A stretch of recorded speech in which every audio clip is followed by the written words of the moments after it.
আসসালামু আলাইকুম। আমি সামিহা আবারও চলে এসেছি সামিয়া ব্লগ থেকে। আজকে আমরা যাব বুদ্ধিজীবী শহীদ মিনারে। তো এটার জন্য আমরা রিক্সাতে উঠছি, কিছুক্ষণের মধ্যে পৌঁছায় যাব।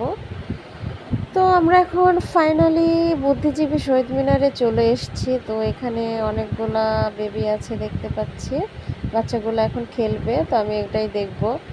আর সবথেকে বড় কথা, আমি তো দেখে অবাক, একটা অ্যাবনর্মাল ছেলে যে কথা বলতে পারে না, ইশারায় কথা বলে, সে এত সুন্দরভাবে কিভাবে সব কিছু মেনটেন করছে, তার কথা সবাই কিভাবে বুঝতে পারছে বাচ্চাগুলো, আমি ঠিক বুঝতে পারছি না। কত সুন্দর করে সব দিকেই খেয়াল তার, সবার সাথে কত সুন্দর ব্যবহার করছে। আসলে আমরা মানুষ কারো না কারো মধ্যে, সবার মধ্যে কোনো না কোনো প্রতিভা আসে, আমরা হয়তো বা সেটা বুঝতে পারি না। এই ছেলেটির এত ভালো প্রতিভা যেটা আসলে বলে বোঝানোর মতো না। তো যাই হোক, এখন আমরা দাঁড়িয়ে আছি, আমি আর আমার বোন, খেলা শেষ করে তারপর বাসার দিকে যাব। আর সত্যি কথা বলতে আমি শুধু ওই ছেলেটার দিকে তাকিয়ে আছি আর ওর ব্যাপারগুলো দেখছি। ও কত সুন্দর করে সবার সাথে কথা বলতেছে, সবাইকে দেখিয়ে দিচ্ছে।